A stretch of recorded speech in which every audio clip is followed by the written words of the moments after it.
오늘도 우리 야고보서 한번 보도록 하겠습니다. 우리가 오늘 한 절입니다. 야고보서에 시작하는 한 절 말씀인데 우리 다시 한번 읽어볼까요? 우리 이 한 절의 말씀을 우리 같이 한번 크게 읽어보겠습니다. 시작. 하나님과 주 예수 그리스도의 종 야고보는 흩어져 있는 12지파에게 문안하노라. 아멘. 오늘 우리는 이 한 절인데요. 이 한 절의 야고보의 이 고백을 통해서 우리가 just do it, 믿음으로 행하는 삶에 대한 어떤 굉장히 중요한 단서, 그리고 우리가 어떻게 야고보 사도는 정말 믿음으로 행하면 된다. 믿음으로 삶으로 너의 믿음을 증명해라 라고 이야기할 수 있었는지에 대한 어떤 단서들, 야고보 사도가 어떻게 이런 믿음으로 행하는 삶에 대한 분명한 강력한 믿음의 말을 할 수 있었는지에 대한 많은 단서들을 이 한 절에서 우리는 사실 오늘 좀 발견할 수 있습니다. 그리고 우리 또한 이 한 절의 말씀 속에 담겨져 있는 많은 이야기들을 통해 우리가 믿음으로 이제 우리의 삶을 행함으로 내 믿음을 증명해가는, 또 믿음으로 행하는 just do it 해가는 이 삶에 대한 굉장히 중요한 어떤 출발 지점에 우리가 다시 한번 서서 점검할 수 있는 한 절의 말씀이에요. 여러분, 보통 대부분의 서신서들, 신약 성경의 이제 편지 형태의 서신서들에서 등장하듯이 이 편지에서도 야고보 사도가 자기 자신을 소개하죠. 근데 뭐라고 소개합니까? 이렇게 소개해요. 자기를 소개할 때, 편지 쓸 때, 안녕, 나는 귀염둥이 서연이야, 이렇게 하든지, 안녕, 나는 너의 꽃사슴 진홍이야, 이렇게 이렇게 자기를 소개하듯이 오늘 야고보 사도도 소개를 해요. 뭐라고 소개하냐면 하나님과 주 예수 그리스도의 종, 이렇게 소개해요. 여러분, 지난주 얘기했듯이 이 야고보서의 성경 저자가 누구냐고 했을 때 성경에 많은 야고보가 나와요. 그리고 대표적으로 예수님의 제자 중에서도 2명이나 야고보가 있다 했어요. 근데 그 예수님의 제자 야고보가 아니라고 했고, 예수님의 친형제, 그러니까 동생이겠죠. 마리아에게서 낳은 똑같은 형제들, 그 동생 야고보가 쓴 책이라고 했습니다. 여러분, 여기서 우리가 한 가지 좀 생각해 봤으면 좋겠어요. 만약에 여러분들의 공동체 제자들에게, 믿는 자들에게 여러분이 만약에 야고보라면 이 책을 여러분들이 쓸 때 여러분을 뭐라고 소개를 하시겠어요? 저는 곰곰이 생각해 봤어요. 곰곰이 생각해 봤을 때 이게 정말 불특정 다수의 많은 이제 나를 모르고 또 내 편지를 읽어야 되는, 그리고 또는 나를 아는 사람도 있겠지만 모르는 사람도 이 책을 읽게 될 거 아닙니까? 이 편지를 읽게 될 거 아니겠어요? 그럼 저라면 뭔가 노파심에서 약간 한 단어를 좀 추가했을 것 같아요. 하나님과 주 예수 그리스도의 친동생, 이 한 단어. 주 예수 그리스도의 친동생, 나 야고보는, 약간 이렇게 그 한 단어만 딱 넣어도 여러분 이거 권위도 딱 생기고, 그죠? 나를 몰랐던 사람들이 책을 읽을 때 대박, 예수님 친동생이래, 예수님 친동생이 우리 리더야, 이런. 여러분, 얼마나 공동체에도 좋고, 그죠? 전도하기도 좋고, 야, 우리 교회는 예수님 친동생이 세운 교회야. 여러분, 얼마나 뭔가 좀 득이 되지 않겠어요? 그냥 너무 욕심적인 것도 물론 있지만, 근데 여러분, 그런 거죠. 여러분, 혈연과 지연이 또 사실 얼마나 중요한 세상입니까? 여러분, 그죠? 만약에 여러분, 저희 형이 한 분 계세요. 저희 형이 있는데, 만약에 우리 형이 대통령이었다면 저에게 여러분 얼마나 많은 사람이 이렇게 아는 척을 하고 또 굽신거리고 갑자기 저를 존경한다는 얘기도 막 하고, 여러분 또 저도 어떻겠어요? 아마도 은근히 우리 형이 대통령이야. 우리 형이 어제 그 청와대 그 잠깐 가가지고 블루하우스 가가지고 그 조찬 먹고 왔는데 좀 맛있더라고.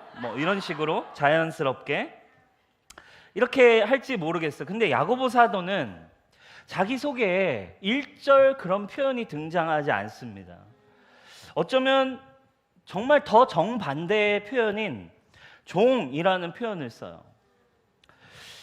여러분, 이 친동생이었던 야고보 사도가 어떻게 자기 자신에 대한 신앙 고백 그리고 자기 자신에 대한 소개를 이렇게 할 수 있었을까요? 이 야고보 사도는 언제부터 예수님을 정말 믿게 된 걸까요, 여러분? 놀랍게도 여러 가지 이제 복음서나 예수님이 활동하시던 시대의 이제 말씀들을 보면 처음에는 이 야고보 동생이 예수님을 믿지 않았던 걸 우리는 여러 가지 곳에서 발견할 수 있어요. 여러분, 형이 메시아라는 걸 믿기가 쉽겠어요? 쉽지 않은 거죠. 그죠? 여러분, 요한복음 7장으로 가보면 그런 내용들이 등장해요. 요한복음 7장 1절부터 5절까지 말씀이에요. 1절에 보니까 그 후에 예수께서 갈릴리에서 다니시고 유대에서 다니려 아니하심은 유대인들이 죽이려 함이로라. 당시 갈릴리라고 하는 곳은 시골 촌동네 같은 곳이고 유대라고 하는 지역은, 그러니까 지금 이 갈릴리, 유대라는 건 우리나라의 무슨 경상남도, 뭐 경기도 이런 지역명이에요. 쉽게 얘기하면 큰 그림에. 그러니까 이 시골 동네에 있고 유대라고 하는, 유대는 당시에 서울과 같은 중앙 무대입니다. 정치와 종교와 경제 모든 것이 되어 있는. 근데 예수님이 그 큰 무대로 가지 않고 동네 시골에서만 사역하고 계셨던 거예요. 왜냐하면 유대인들이, 종교인들이 예수님을 죽이려고 했기 때문에. 근데 이제 명절인 초막절이 가까웠대요. 이 말은 이제 명절 때는 사람들이 다 어쩔 수 없이 어디로 가냐면 이제 예루살렘을 어쩔 수 없이 한 번은 다 가야 돼. 그러니까 그때 3절에 동생들이 예수님께 이렇게 푸념을 하듯이 이야기하는 거예요. 그 형제들이 예수께 이르되 당신이 행하는 일을 제자들도 좀 보게 여기를 떠나 유대로 가소서. 스스로 나타나기를 구하면서 묻혀서 일하는 사람이 없나니 이 일을 행하려 하거든 자신을 세상에 나타내소서 하니, 이렇게 얘기해요. 여기에 굉장히 고상하게 기록되어 있지만 쉽게 말하면 이런 뜻이에요. 당신이 메시아면 왜 이렇게 촌구석에서 돌아다닙니까? 좀 사람들이 많은 큰 무대로 가서 좀 해보세요. 아니 그냥 동네에 있지 말고 우리끼리만 자꾸 기적을 행하고 우리끼리만 사역하지 말고 차라리 유튜브도 좀 이제 하시고, 그리고 좀 서울에 가서 활동하고 당신의 실력과 당신의 능력을 이제 좀 검증받아 보세요. 수많은 제자들 앞에서. 여러분, 그 옛날 한국의 수많은 젊은이들을 흥분시켰던 여러분 슈퍼스타 K 기억하세요, 여러분? 전국 방방곡곡에 나 좀 노래 좀 한다 하는 사람들 모여가지고 촥 막 이러면서 나 좀 한다고 와가지고 촥 막 이러면서 정말 전국 각지에 정말 슈퍼스타들이 모여가지고 자신을 검증하고 자신을 인정받기 위해 모였던, 그것처럼 지금 형제들도 우리 예수님이, 우리 형이 능력은 있는 것 같은데 좀 유대로 가서 큰 무대 가서 증명하세요, 이렇게 말하고 있어요. 이유가 뭐냐면 5절에 이렇게 나옵니다. 이는 뭐래요? 이는 그 형제들까지도 예수를 믿지 않았기 때문이래요. 좀 이상해요, 여러분. 근데 큰 곳으로 좀 가보세요 라고 한다는 건 예수님에게 뭔가 좀 특별함이 있다라는 걸 봤다라는 거예요, 안 봤다라는 거예요? 봤다라는 거예요. 우리 형이 좀 특별하긴 한 것 같아. 뭔가 이런 경험은 했던 것 같아요. 근데 믿지 않았대요. 이 말이 무슨 말입니까, 여러분? 야고보 이 동생의 믿음은 부분적인 믿음이었어요. 이 동생들은 예수님에게 어떤 특별함이나 능력이 있는 건 알고는 있었지만, 영적인 어떤 힘이 있다는 건 알고 있었지만, 그분이 이 구약의 성경의 예언을 성취할 구원자라고 하는 믿음은 그들에게 아직은 없었어요. 예수님을 구원자로, 메시아로 믿는 믿음이 이들에게 없었대요. 그럼 이렇게 부분적인 믿음만 갖고 있던 야고보가 언제 이렇게 예수님을 향해 자기의 일절 어떤 혈연, 지연, 어떤 인간적인 거를 다 버리고 그리스도라고 고백하며 그분이 나의 주인이라고 고백하며 그분의 나는 종이라고 고백하는 이 고백을 어떻게 할 수 있게 됐을까요? 언제 이렇게 믿음이 없었던 동생 야고보가 이제 언제쯤 믿음을 제대로 갖게 됐을까요, 여러분? 여러분, 이것은 어쩌면 우리에게도 굉장히 중요한 포인트가 될 수 있을 것 같아요. 우리가 교회 안에 있지만 누군가는 예수님이 구원자라는 것도 알긴 압니다. 어려서부터 들어왔고 어려서부터 봐왔고 또 한 번씩은 경험해봤고 예수님이 뭔가 나를 사랑한다라는 것도 대충은 경험해봤고 또 예수님이 답이라는 것도 뭔가 내 영혼 속에서는 아는 것 같고 그렇지만 그냥 부분적인 믿음일 수 있어요. 전적인 이 야고보 사도처럼 분명하게 자신을 예수 그리스도를 향한 이 믿음이 우리 안에 고백되어지지 않는 것이 우리에게 고민일 수 있죠. 야고보 사도도 이렇게 예수님을 알고는 있었지만 제대로 믿지는 않았어요. 알고는 있었고 능력도 알고 능력도 경험은 했지만 자신의 인생을 다 걸 수는 없었다 이 말입니다. 야고보 사도가 어떻게 언제 이렇게 변하게 됐을까요? 그것에 대한 그가 변하게 된 단서가 또 다른 성경에 나와 있어요. 고린도전서, 바울이 쓴 고린도전서에 보면 예수님의 부활의 사건을 설명하는 이 에피소드 가운데 야고보의 이름이 나옵니다. 자, 고린도전서 15장입니다.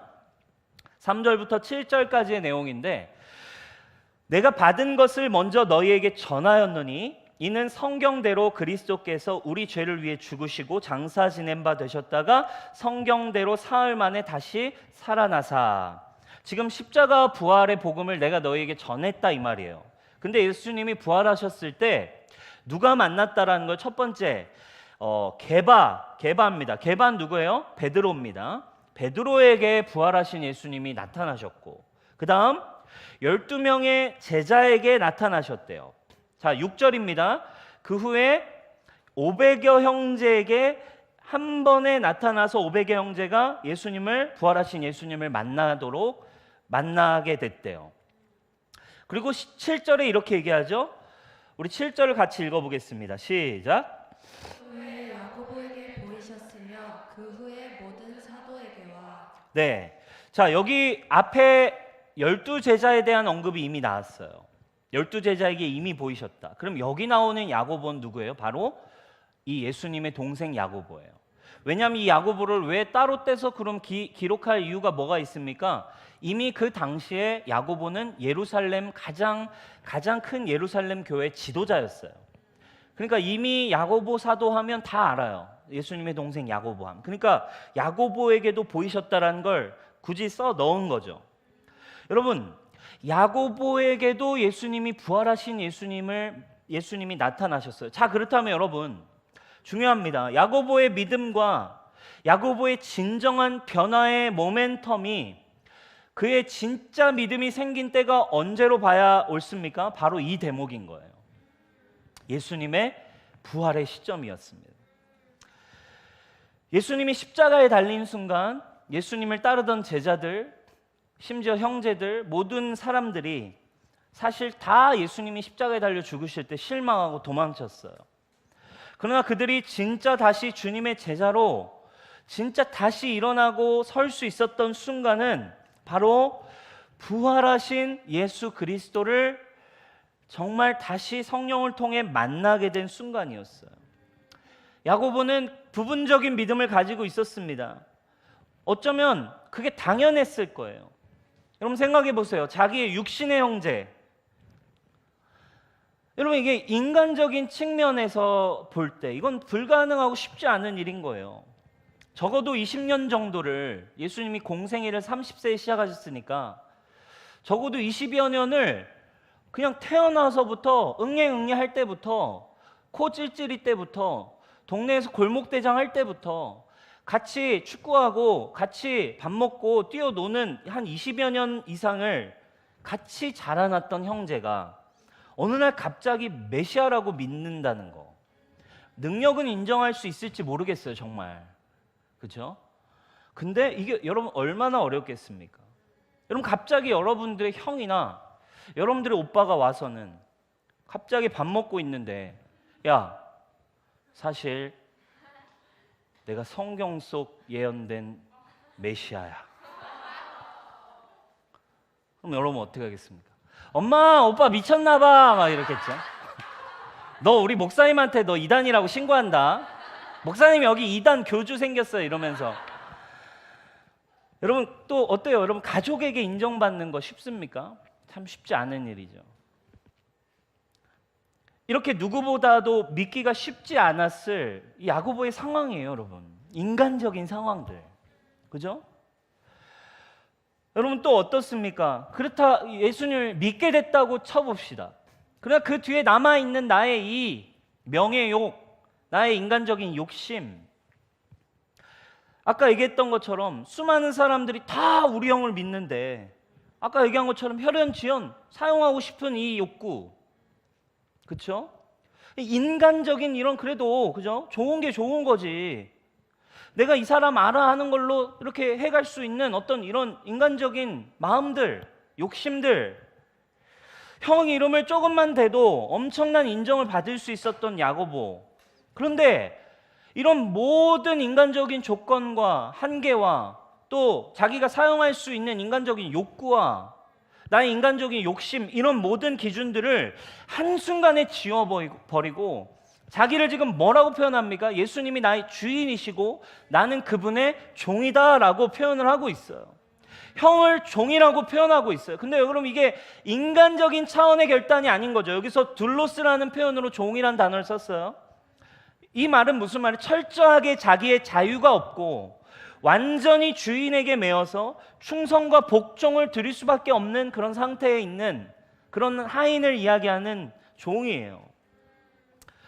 여러분 어떻게 모든 이런 인간적인 이성, 이해, 욕구, 자신의 어떤 가치를 뛰어넘는 믿음을 가질 수 있었을까요? 여러분 이거는 인간의 힘으로 되는 게 아니라 이 말이에요. 어떻게 이제는 눈에 보이는 명예와 가치와 세상 기준을 다 뒤로하고 예수 그리스도만을 바라볼 수 있었을까요? 그리고 이제는 진짜 열매 맺는 그리스도인, 행하며 움직이는 믿음으로 사는 그리스도인, 그런 그리스도인의 삶이 될 수 있었을까요? 바로 부활하신 예수님을 만났기 때문이라고 우리는 이 한 절의 말씀을 통해 알 수 있다 이 말이에요. 여러분 그래서 우리가 사실 야고보서를 통해 우리가 분명히 깨닫고 분명히 알 수 있는 진짜 복음의 어떤 정수가 있어요. 진짜로 우리에게 나타난 삶의 변화, 우리의 삶의 행함, 삶이 예수님을 만나 새롭게 되어지는 은혜는 진짜 부활하신 예수 그리스도를 만난 인생 가운데 부어진다는 것을 우리에게 얘기해줘요. 여러분 이게 차이가 있어요. 그냥 예수 그리스도를 영접했다라고도 말할 수는 있습니다. 그리고 예수 그리스도는 정말 하나님의 아들이십니다 라고도 얘기할 수 있어요. 이것도 좋은 신앙 고백이에요. 또 예수 그리스도가 이루신 구원을 저는 믿습니다 라고도 고백할 수 있어요. 또 예수님의 진짜 한없는 그 사랑을 정말 저는 사랑을 받았습니다 라고도 표현할 수 있어요. 그런데 이것은 다 부분적인 믿음이라 이거예요. 진짜 진정한 나와야만 하는 우리의 신앙 고백은 이 앞에 있는 구원자의 믿음, 사랑받은 믿음, 예수님 정말 십자가의 사랑, 피 흘리신 예수님, 나를 위해 죽으신 예수님도 중요하지만 우리 안에 진짜 반드시 회복돼야 할 중요한 한 가지를 우리에게 얘기해 주고 있어요. 뭐예요? 나는 부활하신 예수님을 만났습니다. 부활하신 예수님을 만났고 그 말은 정말 그분이 지금도 내 안에 살아서 나를 통치하시고 나를 회개하게 하시며 나를 살아있게 하시고 나를 진리의 길로 인도하고 계신 그분은 지금 살아계신 나의 하나님이십니다. 이 고백이 나와야 된다는 걸 우리에게 가르쳐주고 있어요. 어쩌면 우리가 그분의 사랑을 믿어요. 그분의 구원을 믿어요. 그분이 하나님의 아들이란 걸 믿어요. 그렇지만 우리에게 행함은 나타나지 않고 우리가 믿음으로 돌파할 수는 없었던 우리 어떤 근본적인 이유는 여기에 있는 걸 우리에게 가르쳐주고 있어요. 어쩌면 또 우리는 이런 부분적인 믿음을 가지고 있을지 모르겠어요. 예수님을 구원자로 믿지만 아직 주인으로 영접하기는 어려워요. 예수님 모든 죄를 해결하셨지만 아직 저의 이 부분은 쉽지 않아요. 예수님이 예수님이 형이라면 저는 예수님이 나의 형이라는 얘기를 아예 못하진 못해요. 저는 솔직히 저는 여기저기 많이 얘기하고 싶어요. 이런 우리의 부분적인 여전히 남겨두고 싶은 것들. 그러나 여러분, 진짜 신앙 고백, 진짜 열매 맺는 사람의 신앙 고백은 뭔지 우리에게 가르쳐주고 있어요. 나는 정말 부활하신 예수님을 만났습니다. 그리고 그 부활에 이제 저도 동참하게 되었고, 부활하신 주님을 내가 만났다라는 건 그분이 이제 내 안에 살아계시다라는 거예요. 그래서 자연스럽게 뭐가 전제된 고백이에요? 저는 죽었고 내 안에 그분이 살아서 계십니다라는 고백이 진짜 부활하신 예수님을 만났다라는 고백이라는 거예요. 여러분, 어쩌면 야고보 사도가 믿음으로 행하면 돼, 행하는 거야, 이게 뭐 어려워라고 이야기할 수밖에 없었던 이유는 야고보 사도는 믿지 않았어요. 부분적으로 믿었어요. 능력 알겠지만 구원자로는 얘기할 수 없다 이거예요. 여전히 자신의 기질, 자신의 욕구가 남아. 그러나 야고보 사도가 예수 그리스도를, 부활하신 예수 그리스도를 만난 순간 야고보 사도에겐 정말 내가 죽고 내 안에 사신 예수님의 믿음이, 그 안에 부활의 믿음이 들어왔기 때문에 어쩌면 완성된 믿음을 가지고 있었는지 모르겠어요. 행하는 건 자연스러운 거 아니니? 예수님이 네 안에 살아계시다면 우리가 행함으로 갈 수 있는 거야. 그분이 내 안에 살아서 언제나 나를 회개하게 하시고, 넘어지고 완전할 수는 없지만 진리의 길로 날마다 인도하고 계시잖아. 여러분, 오늘 이것이 우리에게 동의 되기를 주님의 이름으로 축복하고, 저와 여러분들의 신앙 고백 안에 주님, 부활하신 예수님을 만났습니다라는 고백이 여러분 우리 안에 이 시즌 사모되어지는, 우리 안에 이 저스트 두의 시즌이 되길 축원해요. 짐 엘리엇이라고 하는 선교사님 여러분 잘 아시죠? 남미의 아우카 부족에 선교하시다가 28세 나이로 순교하신 짐 엘리엇 선교사, 사진 한번 볼까요? 우리 이쪽에 계신 분, 그분이 이제 짐 엘리엇 선교사님이고 함께했던 친구분들이에요. 이 아우카 부족이라고 하는 미전도 종족, 여기를 찾아서 그곳에 복음을 전하시다가 순교하셨어요. 그는 이제 근데 그의 이제 설교 중에 부활이라고 하는 설교 제목으로 이 짐 엘리엇 선교사님이 이렇게 선포하면서 이렇게 간절하게 설교한 내용이 있어요. 그 설교문의 일부입니다. 제가 읽어드릴게요. 대부분의 기독교인들은 그 복음이 진리인 이유가 복음이 사람들에게 체험을 통해 역사하기 때문이라고 말합니다. 사람들이 복음을 경험하고 체험한다는 것은 아주 흥미로운 이야기일 수는 있습니다. 그러나 이것은 나의 삶을 끝까지 이끌어가는 확실한 증거가 되기는 어렵습니다.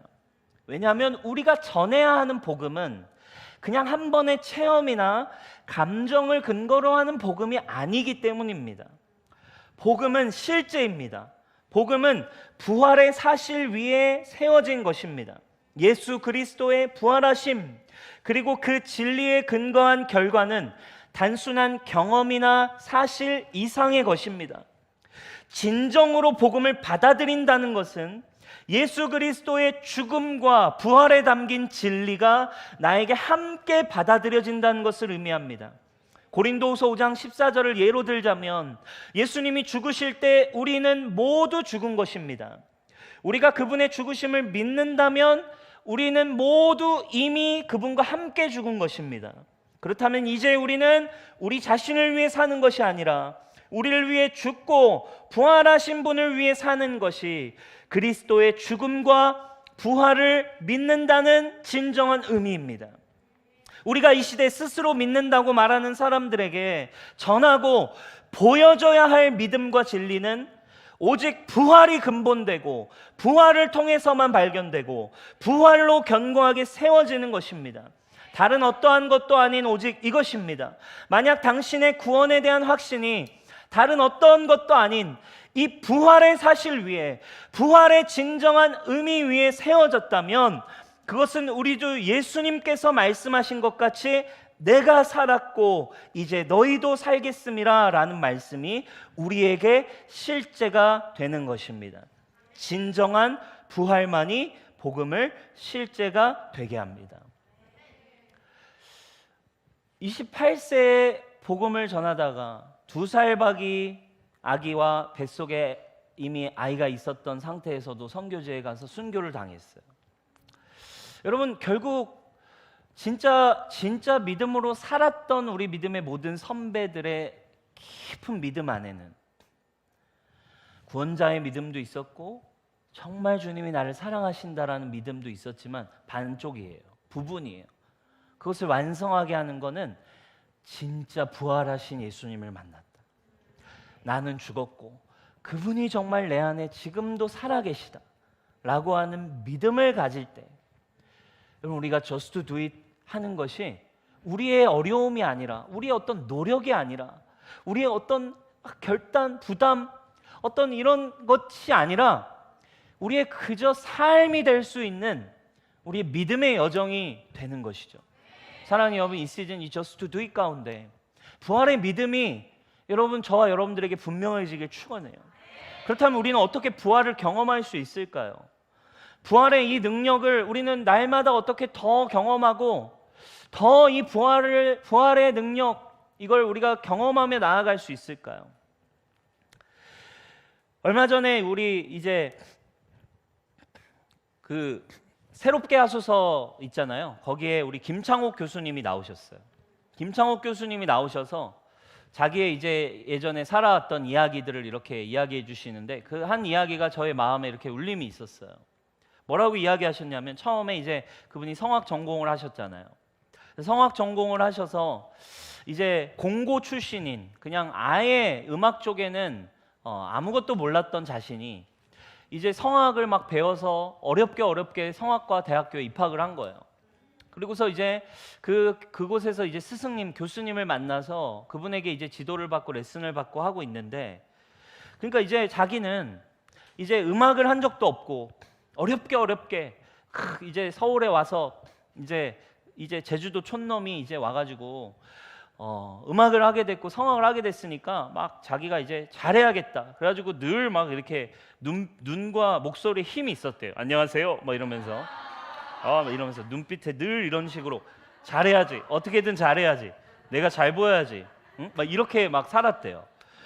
내가 인정받아야지, 얼마나 내가 잘하는지 증명해야 돼 하는 마음으로 이렇게 막 노래를 하는데 늘 너무 힘이 들어가고, 그래서 자기를 지도해 준 교수님이 늘 눈에 힘을 빼, 그 눈부터 풀어 막 이러면서 막 노래를 하니까 눈에 힘을 빼고 힘을 빼라고, 소리에 힘을 빼라고 말씀하셨대요. 그러면서 그 교수님이 이렇게 얘기하셨대요.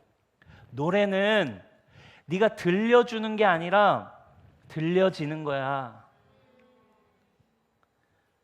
그냥 밖에 가을을 좀 봐. 밖에 나가서 밖에 자연 속에서 음악을 누리고 네 마음의 음악을 경험해. 노래는 들려주는 게 아니라 들려지는 거래요. 여러분, 마찬가지예요. 삶은 보여주는 게 아니라 보여지는 거예요. 예수님이 우리에게, 여러분, 이게 너무나 놀라운 원리인데 예수님이 우리에게 동일하게 그래서 말씀하셨어요. 사도행전 1장 8절 여러분 너무 잘 아시죠? 뭐라고 얘기합니까? 성령을 받아야 된대요. 오직 성령이 너에게 임하시면 너희가 권능을 받고 예루살렘과 온 유대와 사마리아와 땅끝까지 이르러 증인이 되리라. 증인은, 삶을 나타내는 예수님의 제자의 삶은 보여주고 되어지는 게 아니라 되어지는 거래요. 부활하신 예수님을 만나면, 복음을 경험하면 노래는 들려주는 게 아니라 들려지듯이 우리의 믿음이라는 삶은 보여줘야지, 증명해야지, 열매 맺어야지가 아니라 되어지는 것이라고 우리에게 예수님 얘기하세요. 결론적으로 뭐라고 얘기하신 거예요? 전제가 있어요. 어떻게 되어진대요? 오직 성령이 임하시면. 성령님을 통해 부활하신 주님을 만날 수 있어요. 우리가 부활하신 주님을 경험할 수 있는 그래서 방법이 뭐라는 거예요? 성령님을 통해서 만날 수 있습니다. 부활하신 주님을 만나는 거 한 번 경험할 수 있어요. 그러나 그것이 한 번의 경험, 한 번의 느낌, 한 번의 감동에서 끝나지 않고 날마다 그분이 내 안에 내가 아니라 그분이 살아계신다라는 걸 남아있고 경험하고 누리기 위해 우리에게 성령이 필요한 거예요. 날마다 우리가 회개할 수 있는 힘, 우리가 날마다 주님의 주되심을 정말 인정할 수 있는 힘, 야고보처럼 나의 인간적인 예수님 믿을 수 없는 상황을 넘어서는 초자연적인 예수님의 능력, 믿음이 어떻게 생깁니까? 성령을 통해 생기는 거 아닙니까? 혈연, 지연, 내가 아직도 누리고 싶은 것들을 다 배설물로 여기고 나는 그분의 종이라고 고백할 수 있는 믿음. 여러분, 이 부활의 믿음은 오직 성령이 임하시는 곳에서 우리에게 부어져요. 성령이 임하셨던 그 자리에 누가 있었는 줄 아세요? 바로 야고보도 그 자리에 있었어요. 사도행전 1장 14, 15절입니다. 예수님이 예루살렘을 떠나지 말고 너희가 이 성령을 기다려야 된다라고 이야기하세요. 그때 누가 기다렸대요? 예수님의 제자들 앞에 13절 12절에 12명의 제자 이름 쭉 나오고 여자들과 예수의 어머니 마리아와 누구? 예수의 아우들. 야고보가 그 자리에 마가의 다락방의 자리에 성령을 기다리고 예수님의 부활하심을 만나는 그 자리에 함께 있었어요. 거기서 뭐 했대요? 마음을 같이하여 오로지 기도에 힘쓰니라. 모인 무리의 수가 약 120명 마가의 다락방, 그 현장에 야고보가 있었어요. 여러분, 성령이 임하시는 자리, 기도의 자리에 지금 여러분은 놓여져 있으십니까? 예수님 믿는다고 고백하지만, 예수님을 위해 살고 싶다고 고백하지만 잘 되지 않을 때 오늘 우리는 점검해봐야 한 가지가 있어요. 부활하신 예수님 성령을 통해 만나는데 정말 성령이 나에게 역사하시는 그 자리에, 믿음이 나에게 말씀이 살아 역사하는 그 자리에 여러분들이 놓여져 있습니까? 오로지 기도에 힘쓰고 있냐 이거. 아니면 인간적인 생각, 인간적인 불만, 인간적인 아픔, 인간적인 어려움, 수많은 인간적인 생각들만 난무하는 세상 속에 여러분들이 살면서 just do it 하길 원한다면 여러분 이건 거짓말이에요. 이건 있을 수 없는 일이에요. 여러분 just do it 할 수 있으려면 여러분 성령이 역사하실 수 있는, 성령이 나에게 믿음을 주실 수 있는 자리가 여러분들에게 만들어지길 축원합니다. 아멘. 그것이 여러분들의 골방이어도 좋아요. 그러나 골방에서 혼자서 하기 어렵다면 여러분 기도실로 나오시길 바라요. 방역 수칙을 지키며 기도의 자리, 셀과 함께하는 예배의 자리, 셀 모임의 자리, 함께 나눔의 자리, 큐티의 자리, 성령이 임하셔서 살아계신 예수님을 만나고 믿음을 고백할 수 있는 여러분 그 자리에 여러분들이 나아갈 수 있기를 축원합니다. 그곳에서 부활의 주님을 우리 만나고 승리할 수 있죠. 여러분 이번 주에 실천 사항이 있어요. 성령이 임하시는, 성령과 함께 부활의 주님을 만날 수 있는 그 자리에 여러분들이 나아가시는 것입니다. 그리고 그곳에서 여러분들이 각 셀별로 인증샷도 찍고, 여러분들 그곳에서 뭐 인스타도 남기시고 스토리도 남기시고, 이번 주의 실천상 성령이 임하시는 자리, 성령이 역사하시는 그 주님과의 만남과 오로지 기도에 힘쓸 수 있는 자리가 여러분 먼저 준비되어서 부활의 믿음으로 준비되는 여러분 되길 축원합니다. 여러분들의 모든 생각이 전환될 것입니다. 부정적이었던, 힘들었던, 불편했던 죽음에 대한, 두려움에 대한 생각들이 정복되어지고 부활의 주님의 믿음으로, 생명의 믿음으로, 정복자의 믿음으로 여러분 바뀌게 되기를 주님의 이름으로 축복합니다. 아멘. 우리 여러분 이 부활의 믿음, 우리 아까 얘기했던 이 짐 엘리엇 선교사님에 대한 우리 영상 하나를 같이 보고 우리 기도하고 마치겠습니다.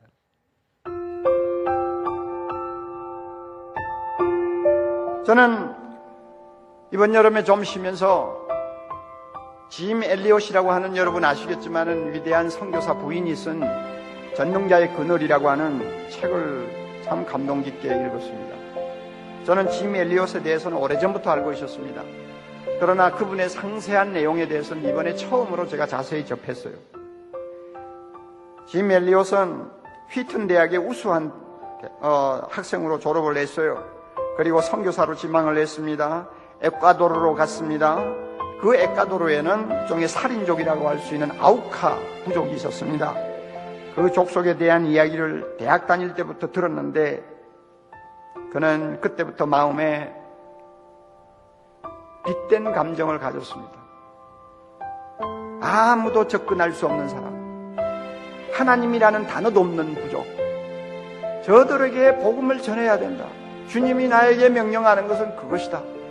그리고는 그가 하나님 앞에 날마다 그 족속에게 보내달라고 기도했습니다. 일기장에 이런 말이 있어요.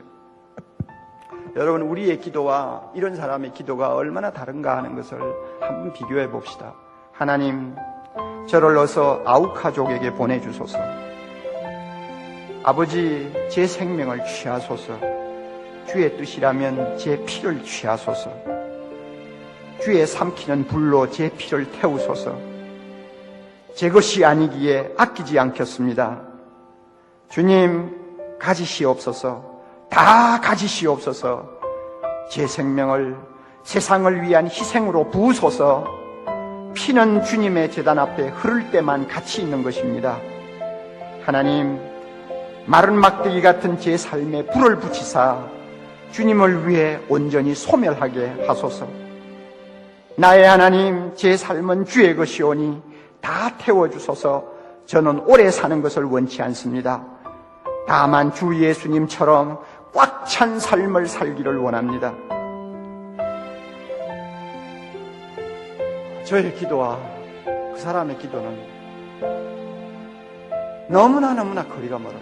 드디어 그는 친구 4명과 함께 조그만한 경비행기로 아우카족이 살고 있는 곳을 정찰한 다음 그 아우카족이 살고 있는 정글 옆에 모래톱이 있는 것을 발견했습니다. 그리고는 그 모래톱의 비행기를 강제 착륙시켰어요. 시키고 나서 자기들끼리 이런 말을 하는 걸 제가 읽었습니다. 자, 이제 비행기 뜨기는 틀렸네. 하루, 이틀, 3일, 나흘 기다리는 거예요.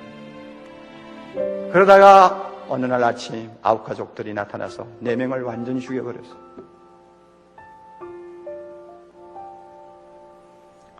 나중에 유복자로 남아있는 그분의 아들이 선교사가 되어가지고 아우카족을 위해서 선교사로 다시 사역을 시작한 것을 제가 읽은 일이 있습니다.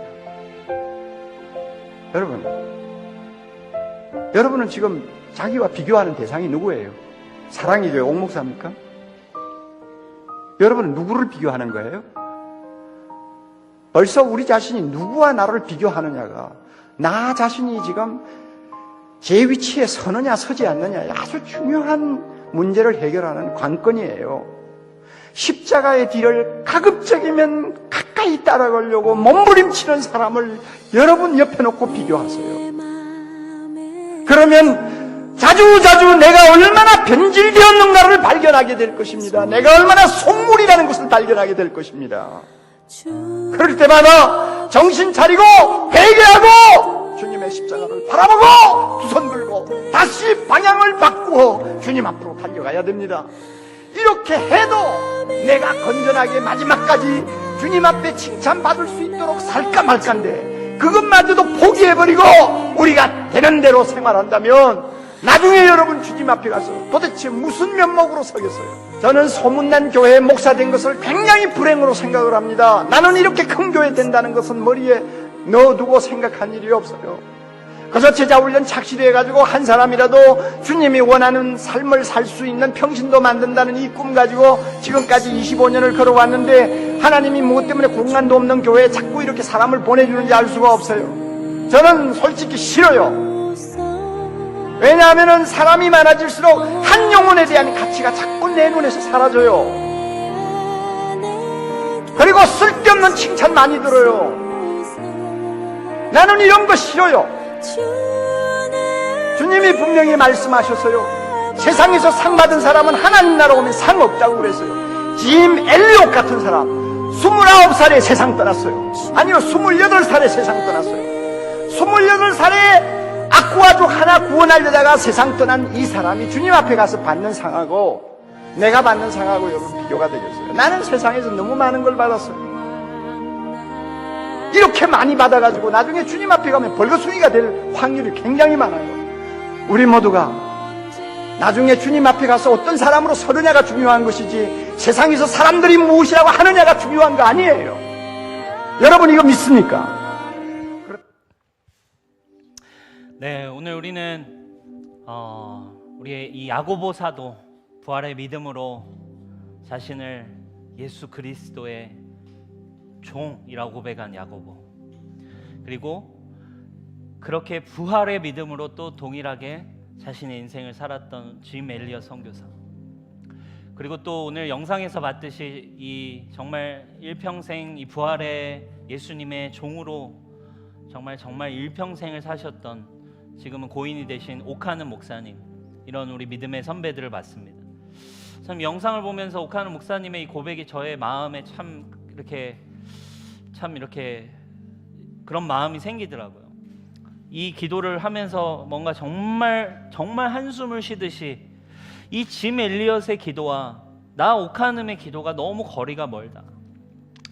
그렇게 사신 오카는 목사님이 얘기하실 정도라면 저의 삶을 돌아보게 되었습니다. 사랑하는 여러분, 우리의 삶 가운데 정말 저는 이 시즌 우리 뉴송교회에 정말 부활하신 예수님을 만나는, 그리고 우리가 지금 보았던 이런 믿음의 선배들이 우리의 기준이 되어서 주님 오실 길 준비하며 주님을 따라갈 수 있는 저와 여러분들이 되길 축원합니다. 여러분들의 비교의 대상은 오직 예수님이셔야 합니다. 왜 그렇습니까? 여러분들의 수치를 예수님 앞에 갖다 놔야 여러분 그 수치가 예수님과 비교할 때 주님 모든 것이 회복되었음을 보게 되고, 모든 것이 예수님 앞에 여러분 가져다 놔야 여러분들의 삶과 여러분들의 기준과 여러분들의 정체성과 여러분들의 믿음이 달라질 수 있기 때문입니다. 여러분들이 지금 누구를 비교하며 걸어가고 계십니까? 여러분들이 지금 누구를 바라보며 기도하며 달려가고 인생을 경영해 가고 계십니까? 첫 번째, 우리의 주인 되신 예수 그리스도 바라보는 은혜가 우리 교회에 있기를 축원합니다. 이런 짐 엘리엇 선교사님과 같은 이런 믿음의 선배들의 길을 따라가기를 부끄러워하지 아니하는 청년들이 되기를 바랍니다. 위대한 주님의 길을 갔던 위대한 목사님들과 같은 그런 위대한 신앙의 선배들의 길을 이어받는 남빈 목사가 되기 원하고, 우리 뉴송교회 리더들이 되길 원하며 이 뉴송교회 모든 성도들이 되기를 주님의 이름으로 축복합니다. 여러분, 부활하신 주님이 여러분과 함께하고 계세요. 성령이 이 공간에 지금 우리 함께하고 계십니다. 우리 시간 자리에 일어나 찬양하며 기도할 때 예수님, 부활하신 주님, 우리 안에 거하시는 주님, 주님을 고백하며 경배합니다. 우리 같이 고백합시다.